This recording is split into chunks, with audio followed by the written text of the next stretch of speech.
Mon cher Ibrahim, Oui, monsieur Nazé. seul au milieu de ces dames. C'est le chef de famille? C'est le chef de famille. Bien sûr. En même temps, il y a quelques jours de cela, Oui. ben, tu me confiais que pour toi, avoir même une copine, c'est un luxe parce que tu es concentré sur ton projet. Donc, comment tu peux être chef de famille? Explique-nous. Effectivement, je disais voilà, cela parce que à un certain moment, voilà, j'étais dos au mur, voilà, j'étais coincé et j'avais qu'un seul objectif, c'est pouvoir me stabiliser. Donc, il y a un certain nombre de choses, comme ce que vous avez dit, avoir une copine que j'ai mis de côté pour me concentrer sur mes objectifs et peut-être revenir après.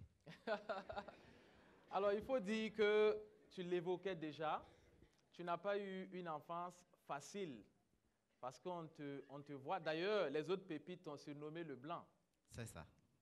Effect- Comment est-ce que tu vis ça, le blanc? Au début, c'était un réel problème pour moi.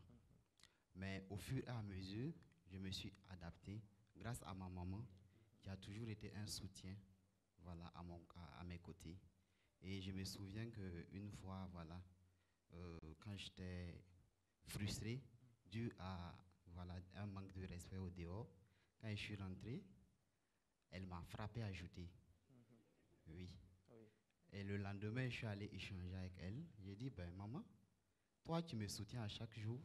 Si vous me frappez à jeter, qui maintenant sera mon soutien? Il m'a dit, mon fils, tu sais, c'est pour que tu deviennes un homme parce que à chaque fois quand tu auras un manque de respect, à chaque fois qu'on va te frustrer, si tu vas pleurer, mieux vaut peut-être mourir en même temps parce que tu es né comme ça, tu vas mourir comme ça. Donc, il faut que tu apprennes à t'adapter. Il faut que tu apprennes à t'affirmer, voilà, là où tu es.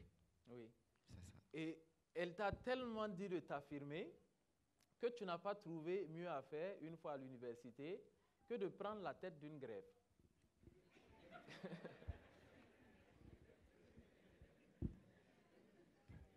Euh, Oui, on peut dire ça comme ça. oui. Parce que, pas dans le sens de s'affirmer, mais dans le sens de se solidariser, voilà, avec des cadets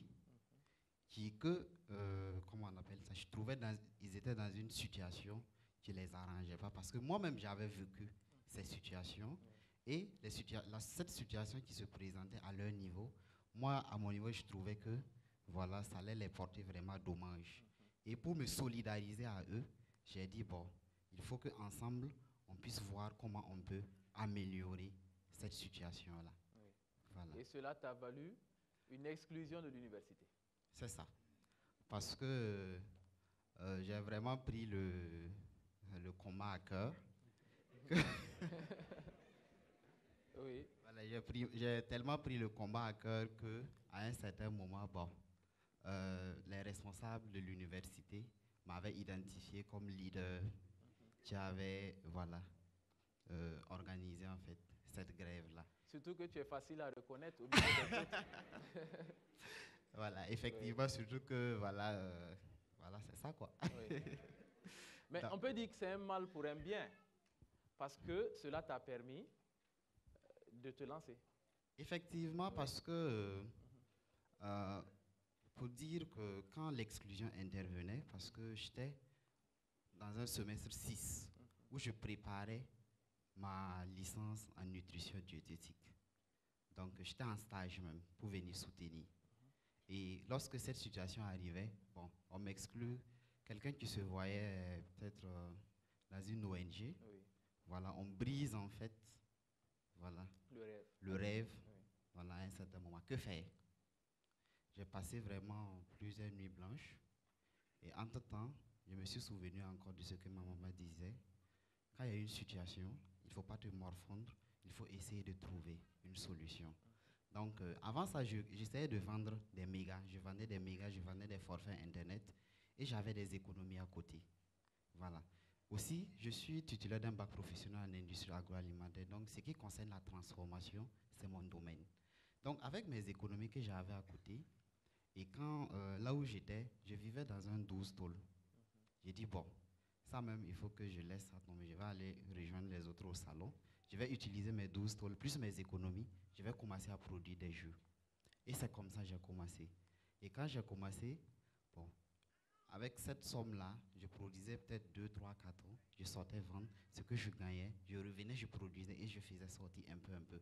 Maintenant, à l'approche des fêtes, je voulais quand même produire assez pour pouvoir profiter parce que c'est des périodes de pic. Et là, quand j'ai produit, c'était en quantité. Je n'avais jamais produit ça. Oui. Donc, le traitement thermique a foiré et Tu as tout perdu. j'ai tout perdu. Alors que l'argent là. L'argent là, j'ai Oui. emprunté. Voilà.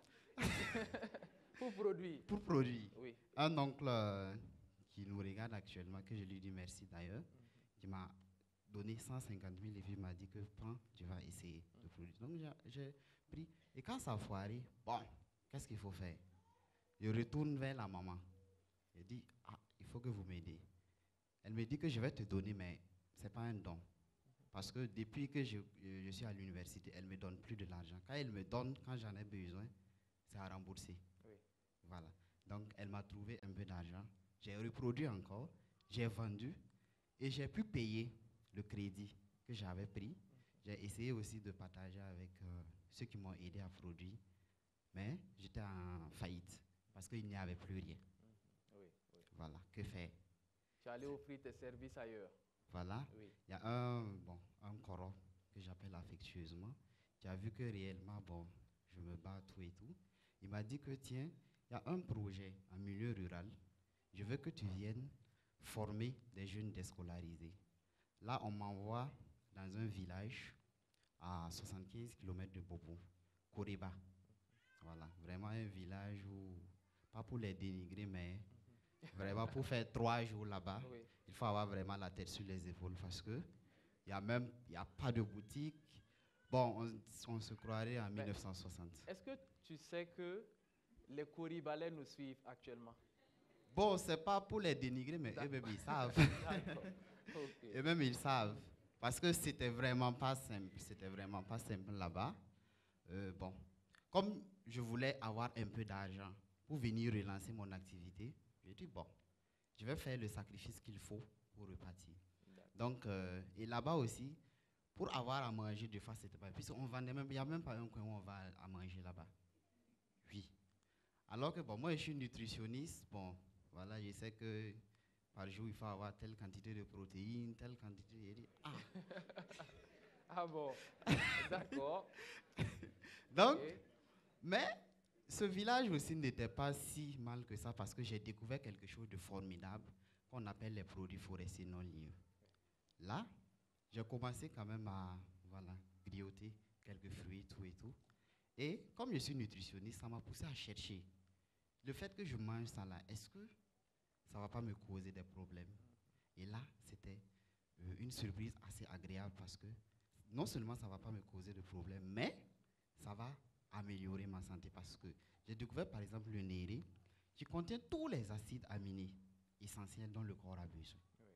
Donc j'ai dit tiens, si c'est ça, je vais approfondir la recherche sur ces produits forestiers non liés là et peut-être pourquoi pas les transformer, les valoriser pour que aussi d'autres personnes puissent profiter. C'est là que j'ai essayé de travailler sur d'autres produits tels que le balanites, le raisin, ainsi de suite. Formidable. Donc, quand j'ai fait les 3 mois au niveau du village là, en tout cas, j'ai eu les sous qu'il fallait pour relancer mon activité. Et c'est comme ça que Songo Et PFNL est né. tout à fait. Voilà. C'est comme ça que Songo PFNL est né. Donc, c'était exactement en mars que j'ai relancé en fait mon activité et ça coïncidait avec le début de Pépite Entreprise. Et donc aujourd'hui, tu croules sous les demandes? Aujourd'hui, on enchaîne des jours, des 24 heures de travail. Oui. Parce que des fois, on est dépassé. On travaille, on travaille, on travaille. Et on a tellement dépassé notre capacité de production qu'on est quitté des 12 tôles où je produisais là pour aller prendre une mini-villa pour transformer en unité de production. Formidable.